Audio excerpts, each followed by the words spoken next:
O sea, ahí, por ejemplo, en el caso, nosotros, en el caso del paciente hemodinámicamente inestable, nos hace entender de que hay un émbolo grandote. Es un émbolo, un coágulo grande que está probablemente obstruyendo casi la arteria pulmonar izquierda, una grandaza, está comprometiendo todo, o sea, todo el pulmón se está quedando sin irrigar. O sea, en este caso, no está pudiendo enviar la sangre del ventrículo derecho hacia los pulmones para que pueda llevarse a cabo todo el proceso de intercambio de CO2 y oxígeno, ¿no? Entonces, esto es lo que se refiere a estabilidad hemodinámica. Tromboembolia pulmonar hemodinámicamente estable, tromboembolia pulmonar hemodinámicamente inestable. Inestable el de abajo y estable el de arriba. Inestable cuando la presión está bajísima, hay desaturación, pero fundamentalmente está relacionado a lo que es la presión arterial. La siguiente, por favor. Esto es lo mismo, la secuencia, ¿ven? Ahí está un miembro inferior, ahí hay un vaso sanguíneo, hay una formación de coágulo y entonces ese coagulito se desprende. Como les decía hace un rato, en esos pacientes que hacen viajes, distancias largas, en el momento de que se incorporan de las piernas que los han tenido flexionados en todo el viaje, al momento de incorporarse, hay una fractura, hay una rotura de un trozo de ese coágulo y viaja de esa forma como está en el gráfico, ¿no? Para luego acomodarse en alguno de los, de acuerdo al tamaño del coágulo, va a obstruir alguno de las ramas de la arteria pulmonar, ¿no? La siguiente. Y eso es más o menos, y ahora vayamos un poquito más adentro. Entonces, ¿qué va a suceder entonces cuando se tapó? Este vasito se tapó. Entonces, normalmente cuando nosotros hablamos de fisiología, la vena cava inferior, la superior, drenan sangre de toda la economía del cuerpo, ya sea del cerebro, de miembros inferiores, de los riñones, de todo el lecho esplácnico. Recoge toda la sangre con CO2. Lo lleva a la aurícula derecha, de ahí pasa al ventrículo derecho, y el ventrículo derecho se contrae y impulsa toda esta sangre con bastante CO2 hacia los pulmones para llegar a este nivel donde está el gráfico, hacia los alveolos, para que pueda realizarse el intercambio de CO2. Toda esa sangre venosa con harta cantidad de CO2 va a ser el intercambio. Justamente ahí entra el oxígeno al alveolo y la hemoglobina se desprende del CO2 y recoge el O2 para nuevamente ir, una vez que ya hizo el intercambio, por las venas pulmonares, se recolecta y llega todo eso a la aurícula izquierda. Ya esa sangre oxigenada pasa al ventrículo izquierdo y del ventrículo izquierdo con la contracción o sístole es impulsada hacia la aorta con sangre oxigenada. Eso es lo normal. Pero ¿qué sucede si se presenta un coágulo ahí, un trombo? ¿Qué va a pasar? Entonces, lo que yo siempre le digo a los muchachos es bueno mejor razonar, analizar, no tanto memorizar, hay que tener capacidad de análisis, porque lo que memorizamos. Doctor, disculpe que le interrumpa, pero su audio está un poco bajito. Ahí, ahora. A ver, ¿ahora? Ahora sí, muchas gracias. Ok. Entonces, ¿qué va a suceder? Entonces, todo este proceso se va a interrumpir. Entonces, ahí está el gráfico bien explícito. El cuadrito A, vasculatura pulmonar normal. Entonces, los vasitos llegan, hacen todo el intercambio y todo bien. Pero en el cuadro B vemos que ahí hay un coagulito. Entonces, por ahí ya no puede pasar la sangre para hacer el intercambio CO2O2. Entonces, compensatoriamente, ¿qué va a hacer? Siempre el organismo trata de compensar eso. Primero que va a aumentar la presión en ese vaso. En el segundo se ve el vasito más grueso. Ahí dice presión de la arteria pulmonar incrementada. Va a tratar de aumentar la presión para poder hacer pasar la sangre por otros lados.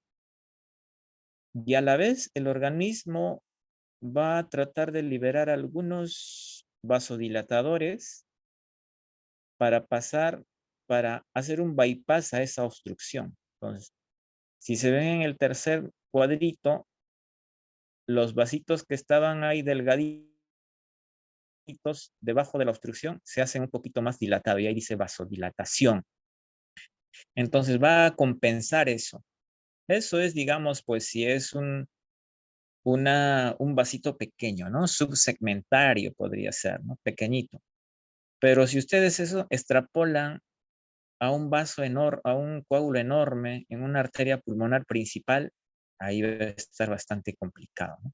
Pero no crean, el organismo de cualquier forma busca compensar de esta manera, ¿no? Hay un coagulito pequeño, entonces aumenta la presión en ese vaso que todavía está permeable para desviar la sangre por los otros vasos que están permeables para bypassear ese obstáculo, ¿no? Pero eso puede llegar hasta un punto nomás. Si el coágulo es grande, entonces esta presión que acá en el segundo cuadrito vemos presión de la arteria pulmonar incrementada. Si es un vaso grande, esa presión va a aumentar, va a aumentar, va a aumentar y va a ir en retro. Va a ir en retro hacia atrás. Entonces, si nosotros hacemos un poquito de imaginación, les cuento, llega la sangre a la aurícula derecha. De la aurícula derecha pasa al ventrículo derecho. Y el ventrículo derecho se contrae y manda toda esa sangre hacia la arteria pulmonar. Pero ¿qué pasa si hay una obstrucción? Ese ventrículo derecho va a hacer más fuerza. Hace más fuerza para tratar de vencer esa resistencia que hay, ese coágulo que está ahí obstruyendo. Hace más fuerza y no va a dejar pasar la sangre que debe pasar. Un hipotético caso, digamos si este ventrículo derecho almacena 100 centímetros en la diástole, hace una contracción y bombea, debería esos 100 centímetros mandarlo a los pulmones. Entonces, ¿qué va a pasar? De los 100 centímetros que hay, bombea, de repente solo pasan 20 y se quedan 80. Ya. Normalmente, ¿cómo era? Había 100, bombeaba, pasaban los 100, se quedaba vacío, llegaba otro 100, otra vez bombeaba, mandaba los 100, se quedaba vacío. Eso era lo normal. Pero ahora no. Llega a 100, bombea, pasa 20, se queda 80. Se queda este ventrículo derecho con 80, nuevamente llega a 100, bombea, de estos 180 pasan 20, se queda 160. Se queda 160, llega otro 100, ya son 260. Bombea, pasan 20, queda 240. Y así sucesivamente. ¿Qué va a pasar? Este ventrículo derecho se va a empezar a estirar. La siguiente, por favor, ahí hay otro esquemita que va a permitirnos ver. Ahí está. Entonces, ahí más o menos le explicaba. Entonces, este ventrículo derecho, con todo lo que le estoy contando, cada vez va a ir estirándose. Y ahí dice, después de la flechita, la primera letrita y dice dilatación del ventrículo derecho. Entonces, este ventrículo derecho va a crecer porque cada vez está almacenando más cantidad de sangre. Con cada 80 que se va quedando, ya hemos quedado en 3 contracciones, ya estamos en 260, cuando normalmente no debería haber más. Y ahí dice, Entonces, como ya está en 260 que habíamos quedado, de estos 260 vuelve a hacer una contracción, bota, pasan 20, se queda 240, pero como este ventrículo derecho tiene mucha sangre, entonces va a ser presión hacia todos lados. Va a ser presión inclusive hacia atrás y entonces va a abrir las compuertas de la válvula tricuspidea pues, por la presión. O sea, es como si ustedes tienen un globo y llénenlo de agua, llénenlo de agua. Van a estirar, estirar, estirar. Algo así le va a pasar al ventrículo derecho. Va a llegar un momento en que la puerta, o sea, la tricuspidia, que normalmente debe estar cerradito, cada vez que la aurícula derecha pasa la sangre al ventrículo derecho, se cierra. Pero como tanta sangre tiene el ventrículo derecho, esta puertita de las válvulas tricuspidas se va a entreabrir y va a hacer una insuficiencia. Ahora vayamos en orden. Ya por lo que le he explicado, dice dilatación del ventrículo derecho, después va a llevar a insuficiencia de la válvula tricuspidia que le acabo de decir. Lo que les repetí, tensión de la pared del ventrículo derecho se incrementa. Ahí está la flechita hacia arriba. Y ahí dice, hay activación neurohormonal, dice. Ahí va, más adelante vamos a hablar a propósito de este puntito. Se va a liberar una serie de marcadores. Marcadores de disfunción del ventrículo derecho. Ya más adelante está eso. Entonces, todo este proceso va a causar una inflamación del miocardio, o sea, de los músculos del corazón de la zona del ventrículo derecho. Va a aumentar la demanda del oxígeno del ventrículo derecho. Y ahí dice cortocircuito aurículo ventricular intrapulmonar. En el gráfico anterior veíamos que los vasitos, el vasito que no está obstruido intenta bypassear para que se pueda oxigenar bien, pero en algún momento eso no va a dar más y la sangre no oxigenada se va a juntar con la sangre oxigenada y va a formar ese cortocircuito arteriovenoso, o sea, se va a mezclar sangre oxigenada y no oxigenada. Eso es un cortocircuito. ¿Qué sigue? Con tanto estiramiento de ese ventrículo derecho, con tanta inflamación, ¿qué va a producir? Va a producir una isquemia del ventrículo derecho. ¿Y qué es isquemia? Cuando la oxigenación, cuando no hay adecuada oxigenación. Dice, isquemia del ventrículo derecho, lesión hipóxica, porque no llega oxígeno.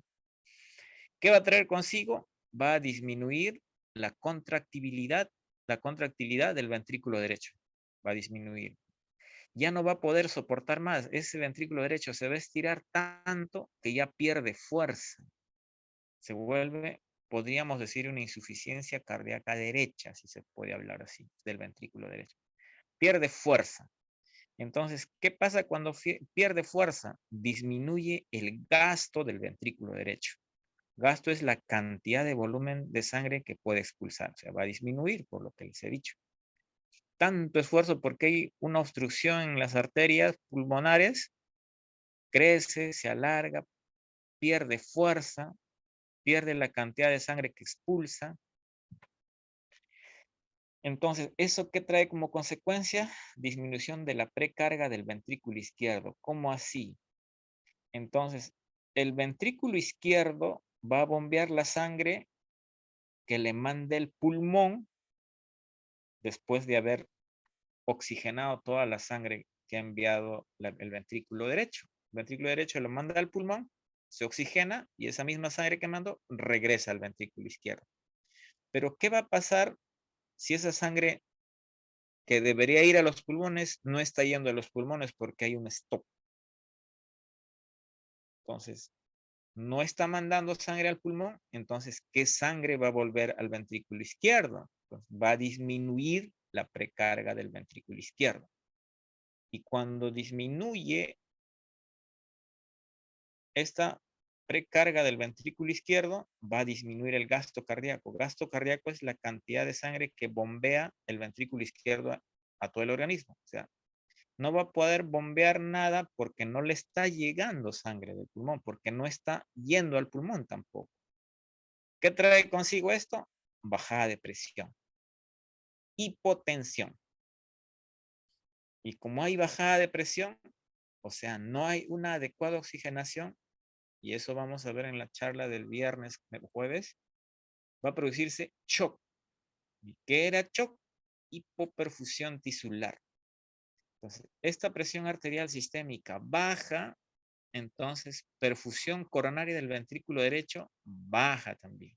O sea, no se va a oxigenar bien el ventrículo derecho porque las arterias coronarias no están perfundidas.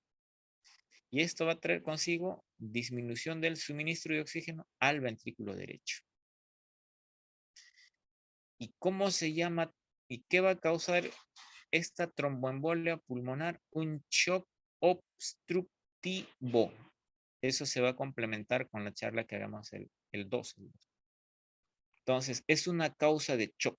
En shock tenemos shock hipovolémico, cuando se pierde sangre, un shock cardiogénico, cuando el corazón se lesiona, un shock obstructivo, como es este caso, donde la arteria pulmonar se metió un coágulo y el corazón no puede funcionar.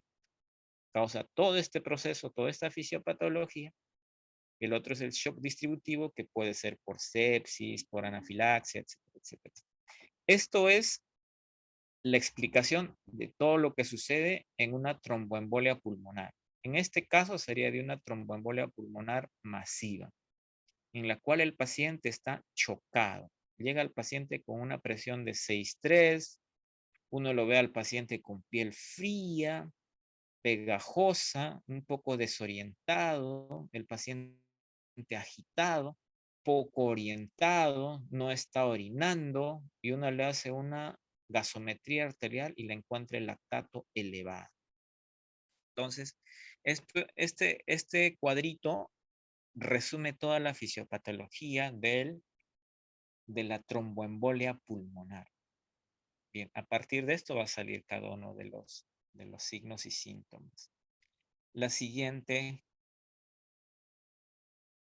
Bien.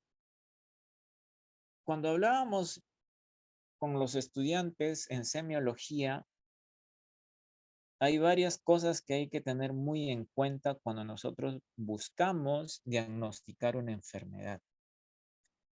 Entonces, viene a cualquiera de ustedes a su consultorio un paciente y les dice, tengo fiebre.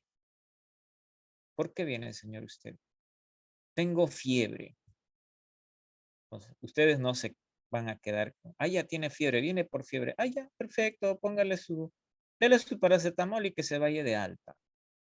No es eso la actitud o la acción que hace un médico, ¿no? Tiene dolor de cabeza. Perfecto, póngale un analgésico y que se vaya a su casa. No, es un error. Pero a veces hacemos eso. Creo que alguna vez lo discutíamos con un grupo de muchachos, no sé si estarán ahorita aquí en la charla, pero a veces se hace así. Entonces, precisamente en ustedes que están en formación, entonces, no hay que hacer eso. Entonces, cuando un paciente nos viene con fiebre, entonces, nosotros buscamos encontrar, ¿y de dónde viene esa fiebre? ¿Por qué es esa fiebre? Y empezamos a hacer la historia, ¿no? Y empezamos a preguntar, ¿fiebre? ¿Desde cuándo está con fiebre? 2 días. Y esa fiebre, de preferencia, ¿es en la mañana o en la tarde? Indiferente, mañana o tarde. Y esa fiebre se asocia a otros síntomas. Además de la fiebre, ¿tiene otros síntomas? Sí. ¿Qué otros síntomas? Me duele para orinar, me arde para orinar, orino de a poquito a cada rato, me duele y la orina está maloliente. Ya dice, podría ser esto una infección urinaria. Dice, no, señor, no me molesta. Entonces, ya cuando uno va aprendiendo medicina, dice, ¿por qué viene? Por fiebre. Dígame, ¿usted tiene tos? Cuénteme, ¿y usted tiene flema amarilla, verde? Dígame, ¿y le duele la garganta al pasar la saliva? Cuénteme, ¿está con diarreas? Sí, ¿y las diarreas son con moco, con sangre? ¿Y cuántas veces? ¿2, 3, 5, 10 veces? y ayer tenía las diarreas con las fiebres aparecieron juntas, o qué sé yo. O de repente dice, he salido de vacaciones, me he ido a la selva, me he hecho un campamento, y 2 días después de haber llegado de la selva estoy con fiebre. Estoy haciendo historia clínica. Antecedentes, usted sufre de alguna enfermedad, es diabético, es hipertenso, cuénteme, usted está recibiendo quimioterapia. O sea, hay que relacionar a muchas cosas para llegar a un diagnóstico. ¿A qué viene todo este rollo?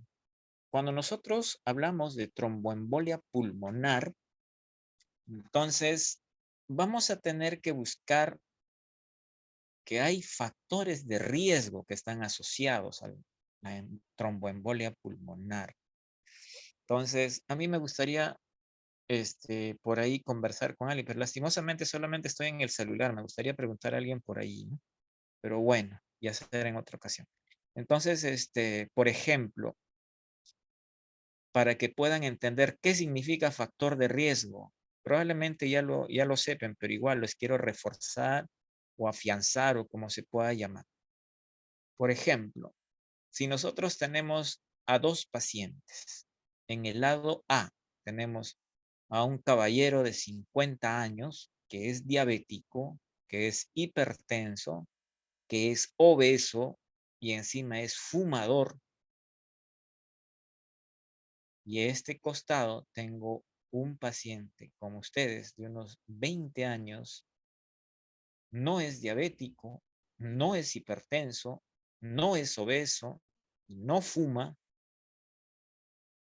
¿Cuál de estos 2 pacientes,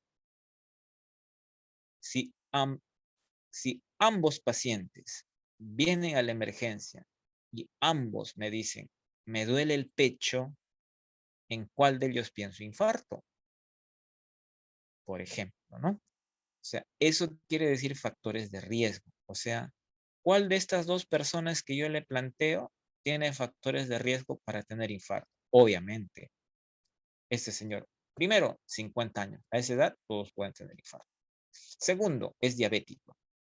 La diabetes condiciona, es más posible que uno tenga infarto cuando es diabético. Además, es hipertenso. El hipertenso tiene más probabilidades de hacer infarto. Es obeso. El obeso tiene más probabilidades de hacer infarto. Y encima fuma. El tabaquismo es factor de riesgo para hacer un infarto. Mientras que por el otro lado, tienes un muchacho de 20 años, delgado, no es diabético, no es hipertenso, no es fumador, es más bien atleta. Entonces, bien difícil ponernos a pensar en primera opción que este muchacho de 20 años tenga un infarto. Pero en este paciente de 50 años, si viene por dolor de pecho, lo primero que me hacer, uy, esto es un infarto. O sea, este paciente tiene más riesgo de hacer un infarto a que el otro paciente de 20 años. Ojo, esto quiere decir que este muchacho de 20 años puede no tener infarto. 100%, no. ¿Puede ser infarto? Sí, pero en una posibilidad bajísima. Ahora, este paciente de 50 años quiere decir que en toda su vida necesariamente va a tener que hacer un infarto. No, podría no tenerlo nunca. Así es la medicina. Esas cosas ténganlo muy en cuenta. Entonces, la pregunta es, ¿existen factores de riesgo para que una persona presente un tromboembolismo pulmonar? Sí.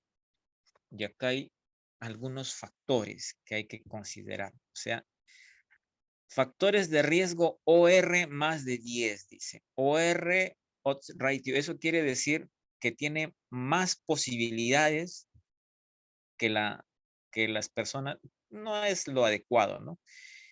En relación a otras que no tienen este problema. A ver, ¿qué pacientes tienen más posibilidades de hacer tromboembolia? 10 veces más. 1, fractura de extremidad inferior. 2, estar hospitalizado por insuficiencia cardíaca, fibrilación auricular en los 3 meses previos.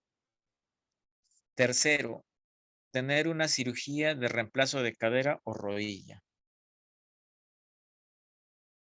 Cuarto, un traumatismo importante.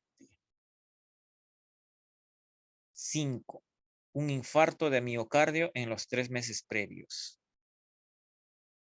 Otro, embolia venosa previa, que haya antes tenido embolia. Y otro, lesión de médula espinal. Probablemente la lesión médula espinal es porque al paciente lo condiciona o estar en cama, porque estar en cama también es un factor de riesgo. Entonces, estas condiciones hacen de que la persona tenga 10 veces más posibilidades de tener una embolia pulmonar. La siguiente.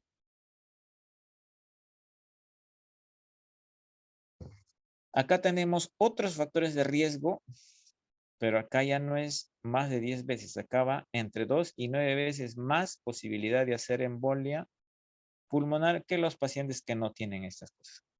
Que el paciente le hayan operado por artroscopía a una rodilla, que tenga alguna enfermedad autoinmune como lupus, recibir transfusión de sangre, tener un catéter venoso central, tener algún catéter intravenoso, estar recibiendo quimioterapia, tener insuficiencia cardíaca congestiva, estar utilizando medicinas, agentes estimuladores de eritropoiesis como la epoetina, es un medicamento que utilizan los pacientes que se dializan, que esté recibiendo terapia de reemplazo hormonal, la fertilización in vitro, tomar anticonceptivos orales, las mujeres que están posparto, puerperio, las infecciones, neumonías, infecciones urinarias, VIH, enfermedad inflamatoria intestinal, pacientes con cáncer, más si es que tienen metástasis, los ACV paralíticos que dejan a los pacientes postrados, la trombosis venosa superficial y la trombofilia, o sea, el hecho de que haya plaquetas muy altas. La siguiente. Y otros factores de riesgo, pero que son menor de 2, o sea, 2 veces más que cualquier otra persona que no los tenga, estar en reposo en cama más de 3 días, ser diabético, ser hipertenso, inmovilidad por estar sentado, justo lo que les comentaba, viaje prolongado en coche o avión, a más edad, o sea, yo tendría más riesgo de hacer tromboembolia que ustedes, cirugía laparoscópica, haberse operado una colecistectomía por Polelap, el ser obeso, las embarazadas y tener varices en las piernas. Todas estas cosas son factores de riesgo de que una persona pueda tener tromboembolia pulmonar. Pregunta, si yo no tengo ni uno de estos, ¿quiere decir que nunca voy a tener tromboembolia? No. Tiene mucho menos posibilidad de hacerlo que si es que tuviera alguno de ellos. En la medicina nunca va a ser absoluto. Lo más absoluto de la medicina es que es relativo. La siguiente. Bien, entonces vayamos, ¿cómo demonios hacemos entonces el diagnóstico? Como ya hablamos, esto voy a hablar 1, 2, 3, 4 y 5 hasta hartarlo. Para nosotros llegar a un diagnóstico tenemos siempre que juntar todo. Juntamos los factores de riesgo, juntamos los síntomas, lo que el paciente nos dice. No olvidar, síntomas es lo que el paciente siente. Y más hallazgos clínicos, o sea, lo que nosotros vemos, o sea, signos. Entonces juntamos factores de riesgo, juntamos síntomas, juntamos signos y estas cositas nos van a permitir clasificar a un paciente con sospecha de tromboembolismo pulmonar en distintas categorías de probabilidad clínica. O decir, uy, es altamente probable que este señor tenga. Este señor tiene pocas probabilidades de que tenga una tromboembolia pulmonar. La siguiente.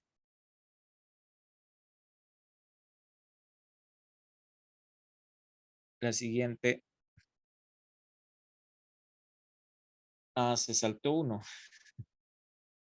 Ahí está eso. No me había dado cuenta. Ahí está bien, ahí está bien. Ahora, cuando nosotros hablamos juicio clínico, es lo que dice es lo que es el criterio médico, ¿no? O sea, el juicio clínico siempre va a ser diferente entre cada médico por múltiples circunstancias, ¿no? Muchas veces puede ser la experiencia misma, ¿no? Un médico que trabaja 10 años probablemente esté un poquito, esté en más ventaja que un médico que está trabajando un año, pero probablemente esté en desventaja con un médico que trabaja en 20 años, ¿no? O sea, muchas veces la experiencia puede, pero no es absoluto tampoco eso, ¿no? Puedo yo trabajar 30 años, pero siempre me he hecho lerdo y siempre me he escapado de la guardia y no sé cómo se ven a los pacientes. Entonces, siempre va a haber una diferencia entre el juicio clínico. No, a mí me parece que esto es un TEP. No, yo pensaría más bien que es un edema agudo de pulmón hipertensivo, más que un TEP. No, a mí me parece más bien que no es un TEP, más bien es un shock cardiogénico por un infarto, porque todos pueden ser muy parecidos, ya vamos a hablar más adelante de eso. Entonces, el juicio clínico incluye radiografía de tórax y electrocardiograma para el diagnóstico diferencial. ¿Qué quiere decir esto? Un ejemplo. La forma como viene el paciente a la emergencia puede ser diciendo que le duele el pecho y le falta el aire. Por eso viene. ¿Cómo está, señor? Buenos días. ¿En qué lo podemos ayudar? Díganos usted. Doctor, siento que me duele el pecho y no puedo respirar. Eso es, por eso viene el paciente. Me duele el pecho y no puedo respirar, fácilmente es un infarto, como fácilmente es una embolia pulmonar también. Entonces, muchas veces hay uno toma, ahora, ese mismo paciente puede decir, me duele el pecho y me falta el aire. Puede ser un neumotórax también. O sea, 3 diagnósticos con mismos síntomas. Entonces, la embolia pulmonar muchas veces es difícil diagnosticarlo. Por eso yo les decía en un inicio, la tromboembolia pulmonar está en todo sitio y no está en ningún sitio. Está en las narices y pasa y uno no se da cuenta muchas veces, ¿no? Si yo veo un paciente que viene, que le duele el pecho y le falta el aire, ¡plup! Le hago una radiografía de tórax y veo que un pulmón está colapsado por un neumotórax, digo, eso le está causando el dolor de pecho y la falta de aire. Si un paciente viene por dolor de pecho y le falta de aire y pum, le veo el electro y está infartado, digo, esa es la causa de la falta de aire y del dolor de pecho. Entonces, no es tromboembolia. Entonces, muchas veces uno pide algunos exámenes para descartar la embolia pulmonar. Ahí dice, como el juicio clínico carece de estandarización, a eso me refería, cada uno va a tener un juicio clínico diferente, se desarrollaron reglas o escalas de predicción clínica para poder orientarnos si es que nos encontramos ante una tromboembolia pulmonar. Hay la regla de Ginebra y la regla de Wells. Vamos a mirar.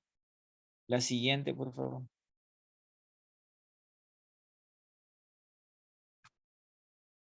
Acá tenemos las manifestaciones clínicas que puede presentar un paciente con tromboembolia pulmonar. Acá está el porcentaje al costado. Disnea, un 80% de pacientes con TEP presentan disnea. Disnea de reposo, está echadito en la cama sin moverse, pero le falta el aire. Disnea de esfuerzo, cuando hace un movimiento de acá para allá, camina un poco, le falta el aire. Ortopnea, o sea, no puede estar sin cabecera. Si se pone totalmente echado, se ahoga. Dolor preurítico es cuando toma el aire y le duele en el costado. Dolor torácico no pleurítico, eso puede ser un dolor como opresivo, ¿no? Acá adelante, en la región esternal. El paciente puede tener tos. Un 31% de pacientes tiene tos. Un 12% de pacientes tiene hemoptisis. Un 12% de pacientes vienen porque se desvanecieron. Se desvanecieron y después recuperan la conciencia. Por eso todo paciente que viene con síncope uno valora que podría ser una embolia pulmonar. O el paciente puede tener mareos. 12% de pacientes tienen mareos. Lo que sí resulta siendo bien interesante es, acá dice dolor o edema en pantorrilla, 39% de pacientes. ¿Qué demonios tiene que ver una embolia pulmonar con un dolor en edema o edema en pantorrilla? Bien interesante, que ahora lo vamos a desmenuzar. Y dolor o edema en muslo, 22. Si se dan cuenta, después de los dos primeros, Disney 80, Disney de reposo 60, hay un dolor preolítico 45, de ahí viene dolor edema en pantorrilla 39, el cuarto puesto. Y uno diría, ¿no? Pero ¿qué demonios puedo tener un embolia conteniendo un hinchado mi pierna? Lo importante es lo que decíamos en el concepto, que un trozo de coágulo se desprende del miembro inferior que se va a los pulmones. O sea, posiblemente este dolor o edema en pantorrilla se esté debiendo a que este paciente tiene una trombosis venosa profunda de miembro inferior. O sea, eso es un diagnóstico también. Trombosis venosa profunda. Paciente que tiene trombosis venosa profunda, alto riesgo de que haga embolia pulmonar. La siguiente.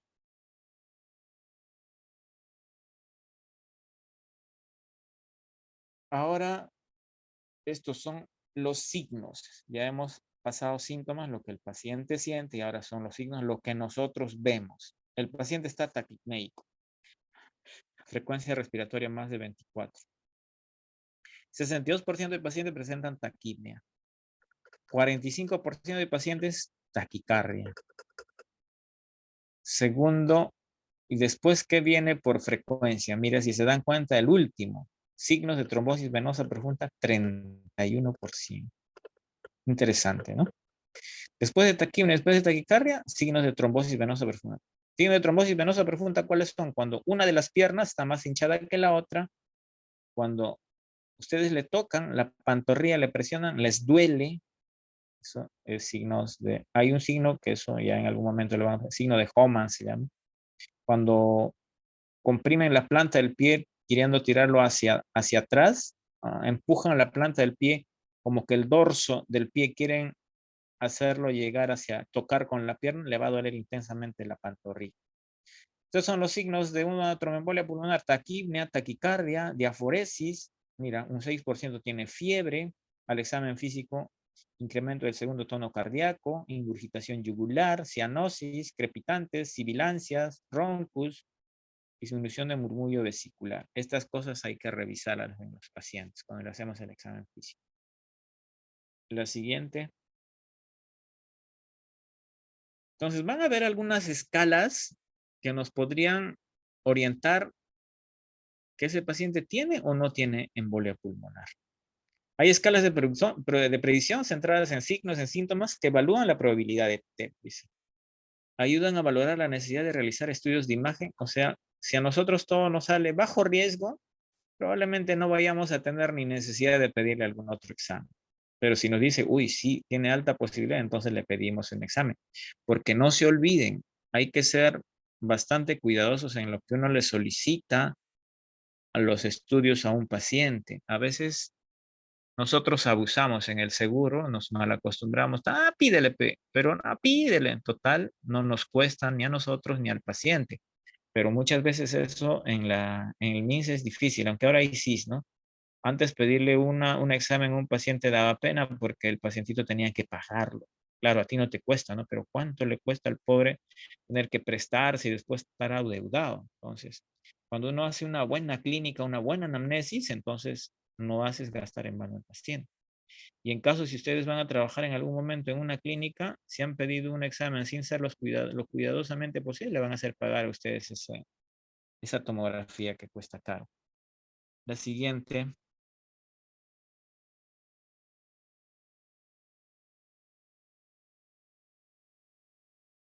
Aquí tenemos la escala de Ginebra. O sea, esto nos puede predecir si un paciente tiene o no tiene una embolia pulmonar. Me gustó este cuadrito porque está bien dividido. Factores predisponentes, o sea, esto es parte de la anamnesis. ¿Cuántos años tiene el señor? Tanto. Si tiene más de 65 años, 1 punto. Señor, señora, ¿usted ha tenido alguna vez trombosis en la pierna? ¿O alguna vez ha tenido embolia pulmonar? Si lo han tenido, le van a decir sí, sí, doctor, sí he tenido. Si los ha tenido, 3 puntos. Tercero, antecedente de fractura o cirugía en los últimos 30 días. Señor, en estos últimos días usted se ha operado. Sí, doctor, sí me he operado del apéndice. 2 puntos. Eso es con los antecedentes, o sea, en la anamnesis, factores predisponentes. Señor, ¿usted está recibiendo quimioterapia o ahorita en oncología?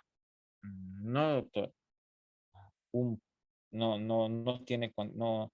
Lo que está al costadito es versión simplificada. No se puntúa. Si dice que sí, 2 puntos. Empezamos por los síntomas. Señora, ¿usted tiene dolor en las piernas, alguna de ellas? No tengo, doctor. 0 puntos. Sí, doctor. 3 puntos. Cuénteme, ¿ha estado teniendo tos y ha tosido con sangre? 2 puntos si lo ha hecho. Y con los signos, si la frecuencia cardíaca va más de 95, 5 puntos. Si va entre 75 y 94, 3 puntos. Y uno examina las piernas y encuentra edema unilateral y dolor a la palpación en profunda venosa de miembros inferiores. Si tiene dolor, 4 puntos. Hacemos la sumatoria. Si el paciente alcanza hasta 3 puntos, la probabilidad de que tenga embolia pulmonar es baja. Si va entre 4 a 10 puntos, es intermedia. Pero si va a más de 11 puntos, la probabilidad de que tenga embolia pulmonar es muy alta. Y el que está al costadito es la versión simplificada, ¿no? Mucho más práctica. ¿Mayores de 65 años? Sí, 1 punto. No, 0 puntos. ¿Ha tenido trombosis venosa profunda o embolia pulmonar antes? No. Sí, 1 punto. No, 0 puntos. ¿Ha tenido fractura o cirugía en el último mes? Sí, 1 punto. No, 0 puntos. ¿Tiene un cáncer activo? Sí, 1 punto. No, 0 puntos. Y así. Van haciendo la sumatoria. Sencillo. La siguiente. Escala de Wells. Muy parecido. Ahí las preguntas son bastante similares. ¿Tiene antecedente de haber tenido una embolia pulmonar antes? Sí, 1.5. ¿Tiene síntomas y signos de trombosis venosa? O sea, le duele la pierna, está hinchada, está media de otro color. Sí, 3 puntos. ¿Tiene algún cáncer? Sí, 1 punto. ¿Ha tenido una embolia pulmonar como primera alternativa? Ah, ya, eso ya es planteamiento de cada uno. La embolia pulmonar, ¿usted lo plantea como primera alternativa? Sí, 3 puntos. ¿La frecuencia cardíaca está más de 100? Sí, 1.5. ¿Hay hemoptisis? Sí, 1 punto. ¿Se ha operado en los últimos 3 meses o inmovilizado o inmovilización de más de 3 días? Sí, 1.2. Si el puntaje le sale menos de 4, la probabilidad de que tenga embolia pulmonar es baja, pero si es más de 4, alta probabilidad. La siguiente. Estoy en hora, ¿no? César. Sí, doctor, no hay problema. Ok. Ya, y esto es diagnósticos, pruebas complementarias. A veces estos exámenes de sangre no son de muy buena ayuda. Pueden ser resultados bien confusos. No necesariamente nos van a ayudar mucho. O sea, que un examen de gases arteriales nos salga, o sea, aquí he colocado lo que vamos a encontrar en determinados exámenes que uno le puede solicitar. Pero esto también puede pasar en otro tipo de eventos. ¿Ya? Por ejemplo, en una gasometría arterial, ¿qué vamos a encontrar? Aquí está equivocado. Es PO2 disminuido. La flechita no es para abajo, no es para arriba, es para abajo. O sea, va a haber una hipoxemia. La presión parcial de oxígeno arterial va a estar disminuido, porque no va a haber ese intercambio cuando hablábamos de la fisiopatología. No se va a oxigenar adecuadamente, entonces el PO2 va a bajar.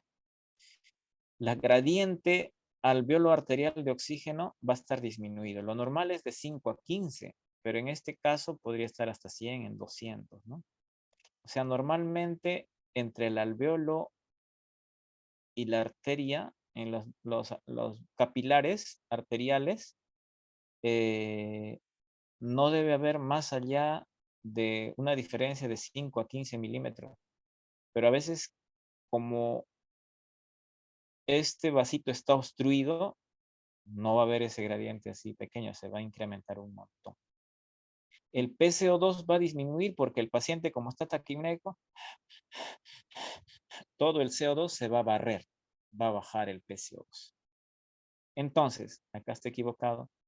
¿Qué se esperaría en una gasometría encontrar en un AGA el PO2 disminuido, la gradiente alveolo arterial elevado y el PCO2 disminuido? Pero lo curioso es que se reporta que un 40% de pacientes con embolia tienen una saturación de oxígeno normal. Para darles la contra, lo que les decía hace un momento, ¿no? En medicina nada es absoluto. Lo lógico, entre comillas, diría, pero si es un paciente con embolia, debería estar la saturación disminuida. Pero hay un 40% de pacientes que su saturación normal. Esto es lo que yo les decía hace un momento, ¿no? Hay unos marcadores de disfunción del ventrículo derecho. Uno de ellos es el péptido natriurético cerebral, el BNP, y el propéptido natriurético cerebral, ProBNP. Esto empieza a producirse en mayor cantidad como resultado de ese estiramiento de los miocitos del ventrículo derecho. Por eso van a estar incrementados. Pero esto se puede incrementar por otras cosas. La insuficiencia cardíaca congestiva por falla del ventrículo izquierdo también se pueden elevar. O sea, no necesariamente solo se eleva en una embolia. La troponina básicamente es marcador de infarto cardíaco. Se puede elevar en un 30-50% de casos. Cuanto más arriba puedan estar elevados, la mortalidad es más alta. La siguiente. El dímero D sí es una prueba de sangre que se utiliza mucho. Esto sí, ustedes tienen que tener mucha seguridad al tomarlo. A ver, ¿a qué me refiero? Hay algunos exámenes, esto lo voy a hablar lentito para que lo puedan entender. Quizá con alguno de ustedes, si es que hemos conversado, y con alguno de mis grupos lo he conversado, con algunos, no con todos, para que se pueda entender unas cosas que van a hablar. Probablemente algunos lo tengan claro al respecto y algunos no lo tengan claro o algunos no los han escuchado. Cada examen que uno pueda desarrollar tiene lo que uno le llama sensibilidad, especificidad. O sea, ¿cuánto de sensibilidad tiene este examen? ¿Y cuánto de especificidad tiene este examen? O sea, esta prueba de laboratorio. Sensibilidad quiere decir, ejemplo, tengo 100 pacientes con tuberculosis. Ya, estos 100, los 100 me tienen tuberculosis. Yo estoy buscando un examen de laboratorio que haga de que estos 100 pacientes salgan positivos. Si hay una prueba que se le hace y los me sale positivo a estos 100 pacientes con tuberculosis, quiere decir que este paciente, esta prueba tiene una sensibilidad de 100%. A ver, si es que no me lo han entendido, le hago con un ejemplo. Tengo 100 pacientes con TBC. Ya se ha probado que tiene tuberculosis. Voy a por un método X. Yo quiero saber, mediante el examen de esputo, cuántos de estos pacientes con TBC me van a salir positivos con el examen de BK de esputo. Resulta que el BK de esputo logra tener un 85% de sensibilidad con una primera muestra. O sea, si a esos 100 pacientes con TBC, yo les digo, todos ustedes, señores, dejen su muestra de BK. De esos 100 con TBC, 85 me van a salir positivos en la primera muestra. Me han salido 85 y 15 me han salido negativos. Le vuelvo a pedir una segunda beca de esputo. De 85 que habían salido en una primera muestra, con la segunda muestra me salen 90 positivos. Quiere decir que este beca de esputo tiene una sensibilidad de 90%. Mira, hay 10 pacientes que tienen TBC, pero salen falsos negativos. Entonces, eso quiere decir sensibilidad. ¿Qué? ¿Cómo estoy ocupada? Entonces, eso es sensibilidad. O sea, la capacidad que tiene una prueba para detectar una enfermedad. Eso es sensibilidad. Pero, ¿qué es especificidad? Especificidad es lo siguiente. Tengo 100 personas sanas. No tienen tuberculosis. 100 personas. Y yo les hago un examen y les digo, yo quiero saber, quiero corroborar que estas 100 personas, como están sanas, deben salirme negativas. Les tomo un examen. De 100 personas, digamos, 90 me salen negativas, pero 10 me salen positivas, sin tener tuberculosis, pero 90 me salen negativas. Entonces, puedo decir, esta prueba tiene una especificidad del 90%. O sea, es capaz de descartar la enfermedad. Espero que les haya quedado más o menos claro qué es sensibilidad y qué es especificidad. Ahora, vayamos a ver lo que es el dímero D. El dímero D es un examen de sangre que se le hace. ¿Qué dice?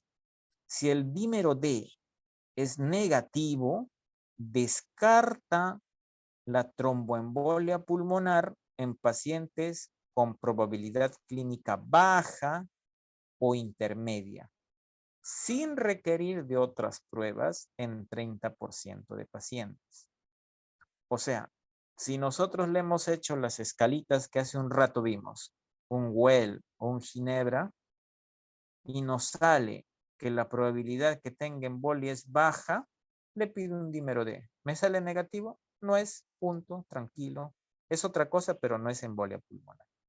No necesito tomarle un examen. Hay 30% de pacientes que no, un tercio de pacientes no necesita tomar una tomografía, nada. Con eso queda. Ahora, ¿qué pasa si el dímero D me sale positivo? Ahí dice, ve, al tener baja sensibilidad y especificidad para confirmar el diagnóstico, carece de utilidad. ¿Qué quiere decir esto? Yo tengo un paciente que viene con todos los síntomas de una embolia pulmonar. Le tomo un dímero D y me sale positivo, digo, ¿es embolia pulmonar? Me pregunto, ¿es una embolia pulmonar?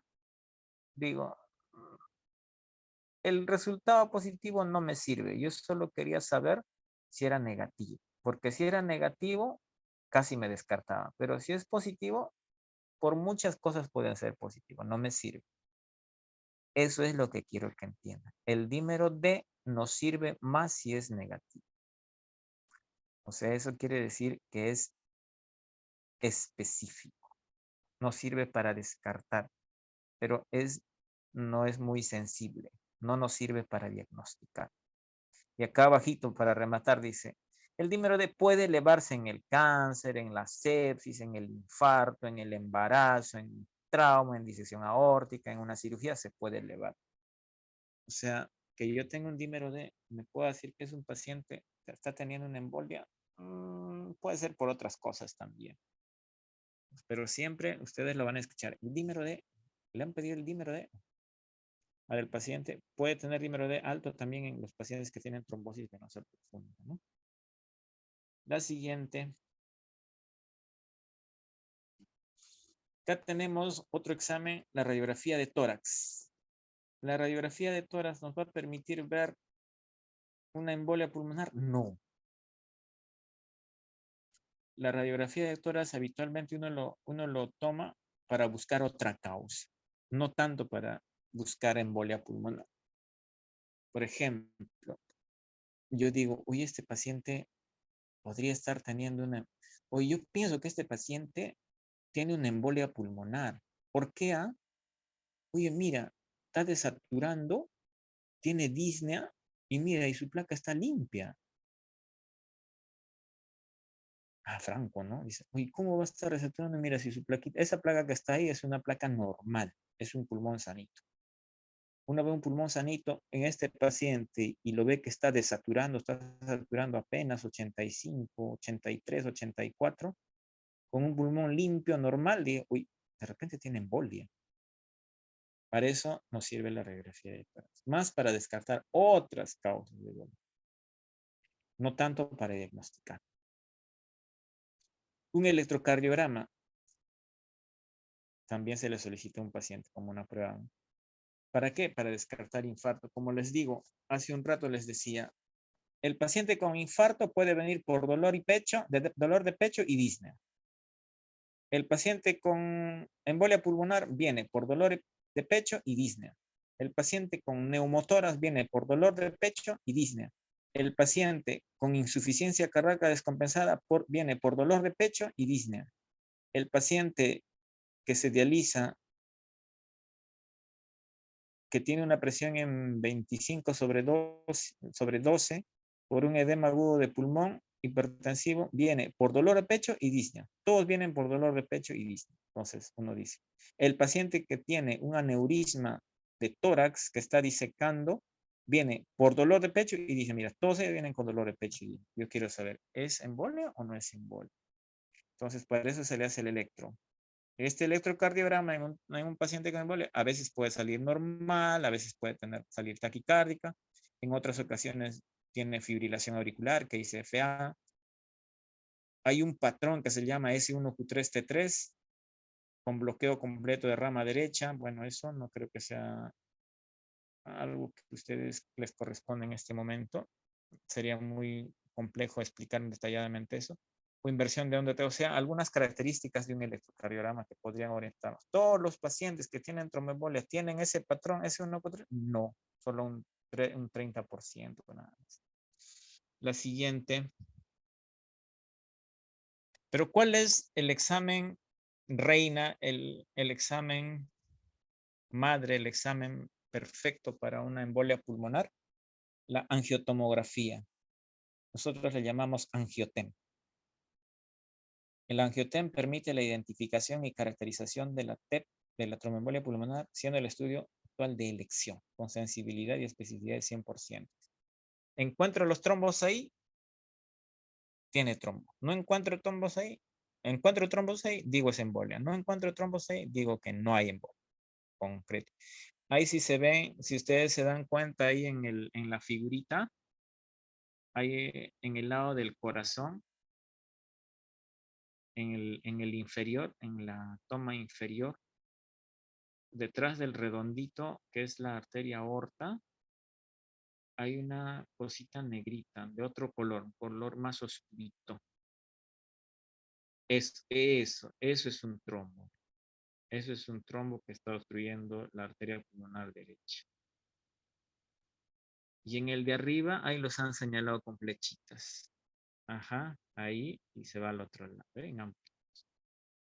Pero en el lado inferior sí se ve como un tremendo trombo, ¿no? Eso sí nos permite ver. El angiotema es la prueba maestra para descartar o confirmar. La siguiente. Otros exámenes que van a ser utilidad, la gammagrafía pulmonar, por cierto, no es tan fácil como el angiotem, porque por lo menos en el Revaleti donde yo trabajo, hay que sacar cita, las citas te dan pues de acá a 5 días, hay casos extremos cuando por favorcito, ya por favor me puedes sacar, son muy raros casos. ¿En qué casos se podría tomar estos exámenes? En los pacientes que están embarazadas, porque no hay tanta radiación como la tomografía, en pacientes que son alérgicos al contraste y en pacientes que tienen insuficiencia renal. Insuficiencia renal porque no le puedes poner contraste porque le perjudicas. La siguiente. Bien. Ya, y la ecocardiografía. La ecocardiografía sí resulta siendo de mucha utilidad en dos situaciones. Ahí dice, en sospecha de TEP de riesgo alto, o sea, ya le hicimos, o sea, más adelante vamos a ver unos cuadritos, ya no falta mucho, falta 7, 8 láminas para que ya no se canse. Entonces, en sospecha de TEP de riesgo alto, o sea, ya el paciente tiene el diagnóstico de embolia pulmonar, pero hay pacientes que tienen embolia con riesgo alto de muerte, riesgo intermedio y riesgo bajo de muerte. Dice, la ausencia de signos ecocardiográficos de sobrecarga o disfunción de ventrículo derecho excluye el TEP como causa de inestabilidad hemodinámica. O sea, ¿qué quiere decir? Cuando nosotros tenemos a un paciente en shock trauma, nos viene con una presión 5-3 y nos dice que tiene un dolor de pecho y le falta el aire. Decir, oye, ¿este es un infarto o no es un infarto? Ahora, hay infartos que también tienen electro normal. Oye, ¿esto es un infarto o no es infarto? ¿O es una embolia? Le hacemos el electrocardiograma normal. La troponina va a salir en 3 horas. Ya, ¿cómo hacemos? Entonces, inmediatamente se le hace la ecocardiografía. Entonces, nos permite mirar si esa hipotensión es por una embolia pulmonar masiva o es por un infarto extenso. Ahí en la figurita se puede ver BD, ventrículo derecho, AD, aurícula derecha. Se ve un ventrículo derecho grande y una aurícula derecha grande, cuando no debería ser así. Habitualmente, siempre lo que es más grande es el ventrículo izquierdo. Y ahí la línea media que está entre el ventrículo derecho es el septum, está desplazado. Está desplazado hacia el lado derecho. Entonces, como tiene una sobrecarga tremenda el ventrículo derecho, desplaza el septum aplasta el ventrículo izquierdo, ¿no? Y entonces, esto es una manifestación de una embolia pulmonar masiva, ¿no? O sea, si yo tengo un paciente que está chocado y le hago un ecocardiograma, veo esto, digo, uy, esto es una embolia pulmonar. Esto no voy a ver en un infarto. En un infarto se ve otras cosas, que el corazón no se contrae muy bien. En cambio, en este caso sí. O sea, si yo veo un paciente que está hipotenso y no encuentro estas cositas que estamos mirando en la figurita, digo, no, esto no es una embolia. Esto es otra cosa, no es embolia, esto es un infarto, ¿no? Descarto que sea la embolia causa de la inestabilidad hemodinámica. Ahora, ¿para qué me puede servir también la ecocardiografía? Probablemente ustedes van a ser los médicos de la ecocardiografía. Cada vez se dice más de que nosotros los médicos que ya no somos tan jóvenes utilizamos mucho el estetoscopio. Ustedes también. Pero se dice que de acá cada vez más va a ser más útil el ecocardiógrafo, ¿no? Probablemente ustedes ya que están más habituados con la tecnología, hay inclusive residentes ya que tienen en su celular, tienen después, solo se compran un traductor y, ¡pum!, y nomás le hacen la ecocardiografía. Ya ustedes auscultarán el corazón ya no con esteto, sino con su ecocardio. Entonces van a ser muy familiarizados con eso, ¿no? Entonces, volviendo al ejemplo anterior, me viene un paciente chocado, 5:30, llega a shock trauma, ¡pum!, inmediatamente le pongo el ecógrafo. Inmediatamente voy a ver, este paciente está chocado porque es un taponamiento cardíaco o es por un problema valvular agudo, es una disección aórtica o es por un shock hipovolémico. Eso lo vamos a poder ver rapidito con una ecocardio. Cuando hay taponamiento cardíaco, ahí en vez de haber ese ventrículo derecho crecido, la aurícula derecha crecida, todo eso lo vamos a ver chiquitito y a su alrededor vamos a ver líquido. O sea, el corazón está bien comprimido por sangre. Va a ser un taponamiento cardíaco. Ahí van a poderse ver aneurismas, hipovolemia y esas otras cosas, ¿no? Vamos a poder evidenciar. La siguiente. Bueno, ya vamos a terminar. Ecografía de compresión ecodoppler es básicamente lo que más o menos les comentaba en un inicio. ¿Por qué es que la pierna hinchada estaba en tercer lugar en relación a los signos en vez de otros signos? Es porque acá dice, ve, en 30 a 50% de pacientes con tromboembolia pulmonar tienen trombosis venosa profunda. Y eso ya parte desde el concepto, que la tromboembolia pulmonar es por el cual un trombo del miembro inferior izquierdo se desprende y viaja por la vena cava inferior y llega al ventrículo derecho y llega a la arteria pulmonar. Eso es una embolia pulmonar. Acá dice, ¿no? Un 30-50% de pacientes con TEP tienen trombosis venosa profunda. Dice, encontrar la trombosis venosa profunda proximal en pacientes con sospecha de tromboembolia pulmonar se considera suficiente para iniciar anticoagulantes sin realizar otras pruebas diagnósticas. O sea, todo el paciente que tenga sospecha de tromboembolia pulmonar, inmediatamente hay que hacerle un Doppler. Doppler quiere decir ecografía de las arterias y de las venas.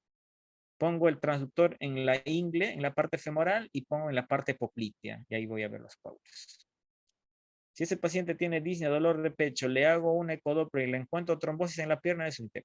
Inmediatamente puedo empezar a poner anticoagulantes. La siguiente. Y esto es ya la última parte. Ahora, ya tenemos al paciente diagnosticado con tromboembolia pulmonar. Quiero saber cuál es su riesgo. Simplemente el relleno, hago esta escalita. Escala de PESI se llama. O sea, esa embolia pulmonar es de riesgo alto de muerte, riesgo intermedio, riesgo bajo de muerte. Dice, morbilidad asociada. Tiene insuficiencia cardíaca, 10 puntos. Tiene EPOC, 10 puntos. Tiene cáncer, 30 puntos. Signos clínicos. Frecuencia respiratoria más de 30 por minuto, 20 puntos. Satura menos de 20 puntos. Está alterado, con alteración de conciencia, 60 puntos. Presión arterial menos de 100, 30 puntos. Frecuencia cardíaca más de 110, 20 puntos. Temperatura más de 20, menor de 36, 20 puntos. Varón, 10 puntos. Y así. Todo esto se suma y si me sale menor de 6, su riesgo tiene una embolia pulmonar de bajo riesgo. La posibilidad de muerte a los 30 días es muy bajo. Si sale de 66 a 86, riesgo de muerte a 30 días bajo. Si sale de 86 a 105, riesgo de muerte a 30 días intermedio. Si el puntaje sale de 106 a 125, riesgo de muerte a 30 días alto. Pero si sale más de 125, la posibilidad de muerte a los 30 días es muy alta. Esto nos va a estratificar. La siguiente. Y esto es la simplificada muy fácil. No es tanto rollo. Desarrollan eso. Tiene más de 80 años, tiene cáncer, tiene enfermedad cardiopulmonar, latidos cardíacos tanto, presión tanto, saturación tanto. El paciente tenga un puntaje mayor o igual de 1 y es de alto. Es necesaria la ausencia de todas estas variables para que el paciente sea de bajo riesgo. Es más fácil esto, ¿no? La siguiente. Y esto es más o menos, nos llega un paciente a la emergencia. Ustedes son médicos emergenciólogos, les llega un paciente en shock. O sea, está hipotenso, está desorientado, está con la piel fría, el llenado capilar mayor de 2 segundos, piel pegajosa, se siente incómodo ya. Primero, le toman la presión. Shock. Sí, PEP confirmado. Alto riesgo, pasa UCI. No, no está hipotenso. Escala clínica, el PESI. Le hacemos lo que hemos visto en antes. PESI es igual a 0, entonces pedimos función de ventrículo derecho y marcadores de daño miocárdico, lo que les decía antes, el ProBNP, el BNP y las troponinas. Troponinas es para ver daño miocárdico. Estas pruebas salen negativas ambos, bajo riesgo, alta precoz. Pero estas pruebas ProBNP y troponina me salen alguno de ellos positivo, entonces función de ventrículo derecho y marcadores de daño miocárdico, se le hace un control. Si ambos salen positivo, riesgo intermedio alto, se hospitaliza. Uno de ellos positivo, uno positivo o ambos negativos, riesgo bajo, hospitalizado. Esa es más o menos la secuencia que hay que hacer, ¿no? Pero para eso ya tenemos alta sospecha clínica de TEP con el Wells, con los síntomas y síntomas, con los factores de riesgo y todo eso, ¿no? Ya. Y la última parte, como tratamiento, esto no vamos a hablar mucho porque eso casi no compete. La siguiente. Que mucho tiempo ya voy. Ya. Tratamiento de la fase aguda. El paciente nos viene desaturando, disneico. Hay que hacer asistencia hemodinámica. Asistencia hemodinámica quiere decir hay que mejorar la presión arterial. Y respiratoria se está desaturando, hay que ayudarle administrando el oxígeno. Si la saturación de oxígeno es menor de 92, le podemos poner cánula de alto flujo, que es la figurita donde está el señor ahí con el ojito vendado, tapado. Ahí se le pone una cánula y eso está acoplada a un dispositivo que le va a dar oxígeno a alto flujo.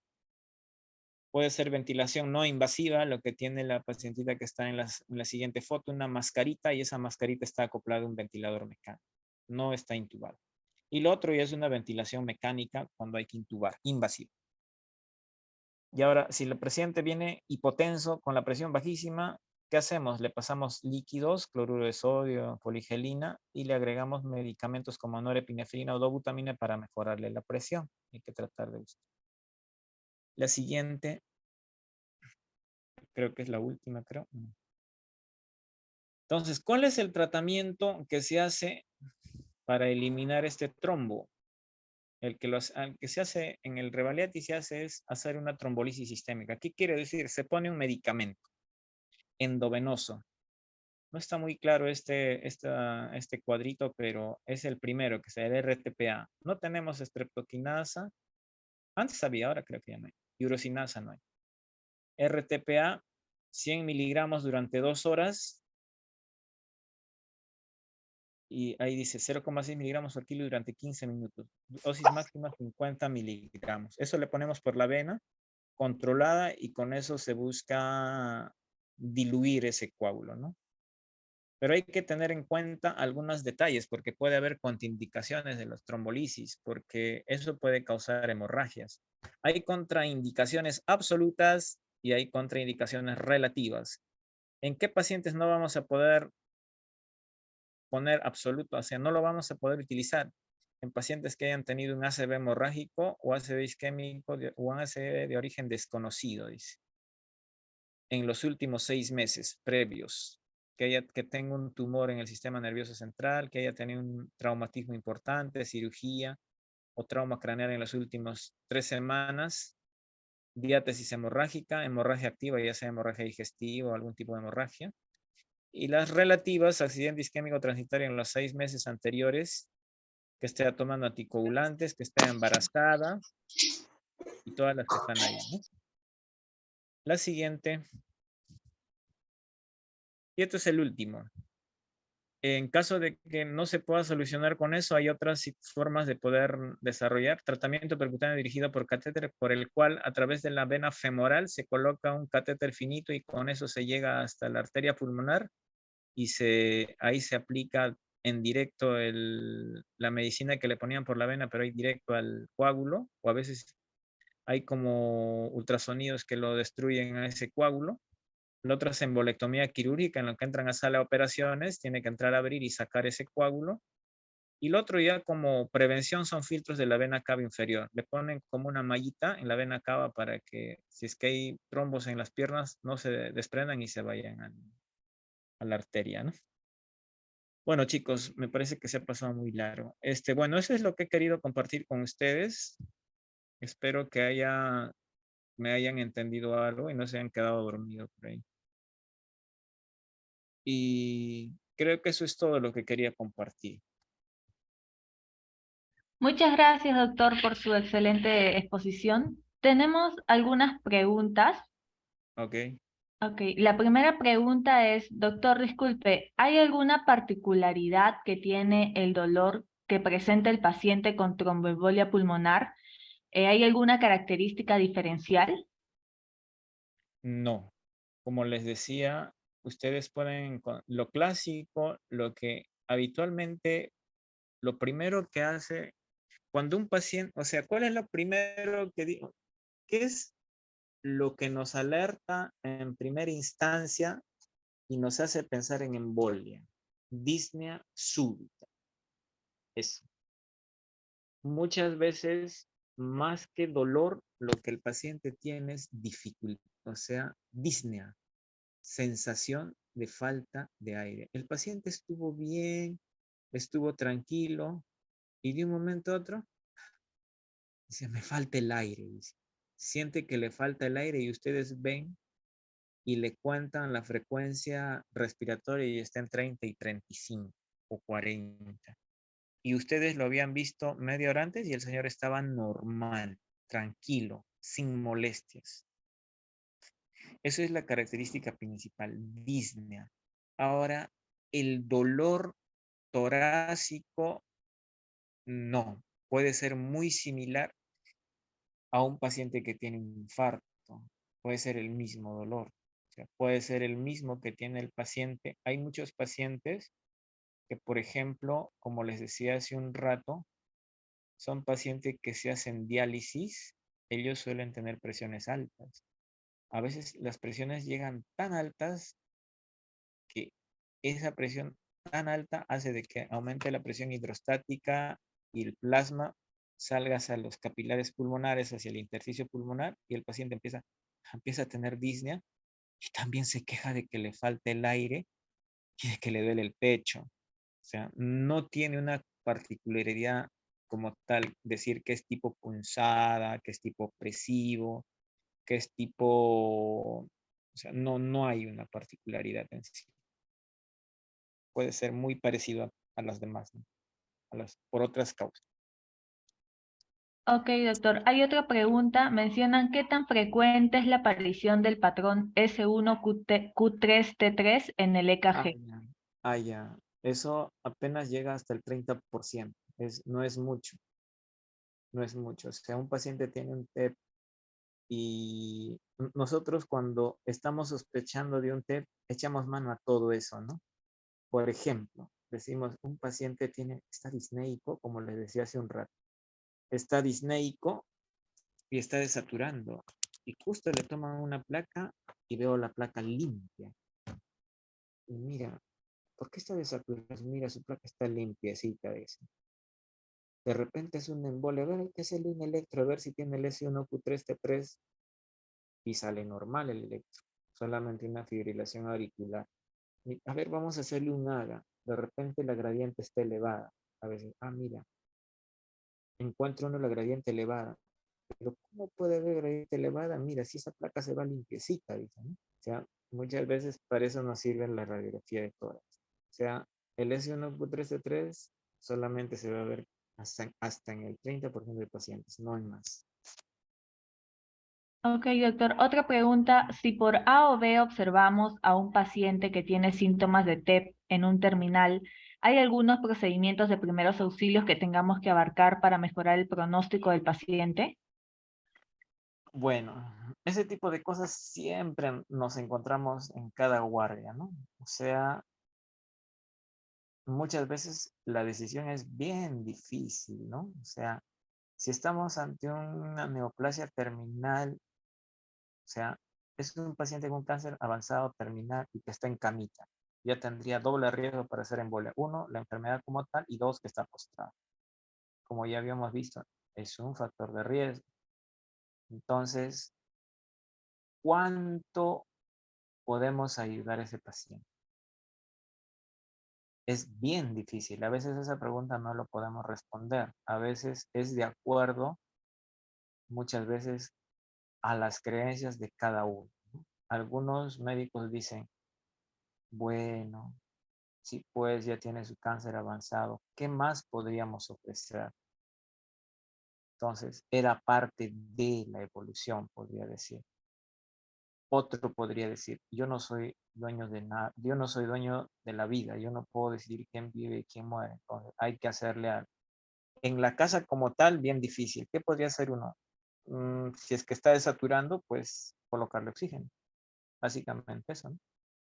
Y ¿qué más? Si está en la casa y uno tiene posibilidad de colocarle una vía, ponerle un suerito para mejorar la presión si está hipotensa, también puede ser otra cosa, ¿no? Si tiene dolor, podría uno colocarle algún analgésico, pero gran parte de analgésicos causan bajada de presión. Si ese paciente tiene embolia pulmonar masiva y está hipotensando, ahí tiene varias complicaciones difíciles para manejar, ¿no? Es bien difícil cuando se trata de un paciente cáncer terminal. Hacer todo lo que corresponde hacer, ¿uno lo está ayudando o está alargando la agonía? Eso se le llama encarnizamiento terapéutico. Podría ser que eso es lamentablemente parte de la evolución de la enfermedad, ¿no? Podría uno llevar al hospital, ya le hacen el angiotem, ya hay que poner el RTPA, se le coloca ya, bacán, logra salir. Pero eso cambia la terminalidad del paciente, no. Entonces, si es una embolia masiva, a veces es rápido y con eso el paciente puede fallecer, ¿no? Como los pacientes que vienen de viaje y a veces fallecen en los terminales, ¿no? Ok, doctor, otra pregunta. En el primer nivel de atención, ¿hasta qué paso se puede llegar en el tratamiento? A ver, si uno tiene alta sospecha, si uno tiene alta sospecha de tromboembolia pulmonar, ¿qué podría ir haciendo? Yo imagino que en la atención primaria podríamos tener heparina, ¿no? Heparina, enoxaparina. Uno le puede ir administrando enoxaparina 2 veces al día, como que de acuerdo al peso, 1 miligramo por kilo de peso. Pesa 60 kilos, ahí enoxaparina de 60 miligramos. 60 miligramos en la mañana, 60 miligramos en la noche. O por lo menos si tiene altísima sospecha, le hace el huele si tiene, está Disney, entonces sí. Eso no es difícil, es un subcutáneo, ¿no? Eso podría ser, y colocarle subcutáneo litro de oxígeno si desatura, una vía periférica, si está hipotenso, y referirlo, ¿no? Pero poner una enoxa subcutáneo si esté en el centro sería magnífico, ¿no? Que ayudaría un montón. Porque es los pacientes que tienen embolia pulmonar y que no están hemodinámicamente inestables, o sea, pacientes con embolia pulmonar estables, el tratamiento es anticoagulación, enoxaparina 2 veces al día. No se le hace la trombolisis. En ese caso puede fácilmente hacer esa terapia, ¿no? Hasta que llegue al hospital. Ok, doctor. Marjorie Terry quiere realizar una pregunta. A ver, Buenas tardes, doctor. Una ¿qué pregunta. tal? ¿Cómo está? En el caso de los pacientes que están hospitalizados por haber tenido una cirugía o que se encuentren en UCI, por ejemplo, en el que la clínica no nos pueda ser un predictor o nos pueda llevar este diagnóstico, ¿cómo podríamos monitorizar en caso de que tenga factores de riesgo? Por ejemplo, alguna Doppler que haya sido positiva de algún antecedente de trombosis o algo. Ah, interesante. Habitualmente los pacientes que están hospitalizados pueden recibir anticoagulación profiláctica. O sea, los pacientes, por ejemplo, en UCI están en cama, un montón de tiempo en ventilación mecánica. Pues para evitar ese tipo de cosas, se le coloca anticoagulación profiláctica. O sea, si el tratamiento es 2 veces al día de enoxaparina, se le pone 1 vez al día. Así se da anticoagulación profiláctica para evitar embolia. Eso sí se hace. Doctor, y una consulta. ¿Y si este paciente hubiese tenido algún antecedente de ACV hemorrágico, igual se le puede realizar la anticoagulación profiláctica? Claro, la profiláctica no hay problema. No hay problema. En cambio, la otra, la trombolisis es otra cosa. Ahí se pone así en un frasquito y en 1 hora. Es una carga altísima, ¿no? En cambio, la profiláctica no. Eso no va a traer ningún problema. Tranquilamente puede recibir. Porque es profiláctica, es para prevenir trombosis. ¿Alguna Muchas otra pregunta? gracias, doctor. Ok. Sí, doctor. La última pregunta. Mencionan, en caso tengamos un TEP y no contemos con trombolíticos y el paciente se encuentre estable, hasta el respectivo traslado, ¿deberíamos iniciar algún tratamiento? Claro. Por eso, ¿Cuál es la gran controversia? O sea, si uno tiene un paciente que viene por disnea, tengo sospechas de TEP, le hago la angiotomografía, me sale TEP, pero el paciente tiene su presión 12.8, 11.7, 12.8, 11.7. No le hago la trombolisis. Le pongo anticoagulación 2 veces al día. Pesa 80 kilos, enoxaparina 2 veces al día. Y eso es el tratamiento. Ahora, el detalle es a quién se le hace la trombolisis. La trombolisis se hace a los pacientes que están con TEP, pero hemodinámicamente inestable. A ellos se le hace la trombolisis. Quizá eso creo que no lo especifico. Lo pasé por algo. O sea, la trombolisis se hace a los pacientes con TEP hemodinámicamente inestable, o lo que le podemos llamar una embolia masiva. Los pacientes con embolia masiva inestables son los que reciben trombolisis. Los pacientes con trombosis submasiva que estén estables reciben tratamiento subcutáneo.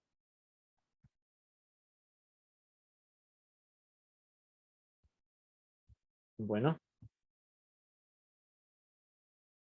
Muchas gracias, doctor. Y a nombre de la Junta y del Comité Organizativo del Curso de Patologías de Emergencias y Urgencias, le queremos agradecer por su disponibilidad y mostrarle este certificado de reconocimiento por el tema que ha expuesto el día de hoy.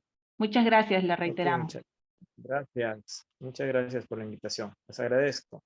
Hasta luego. Gracias.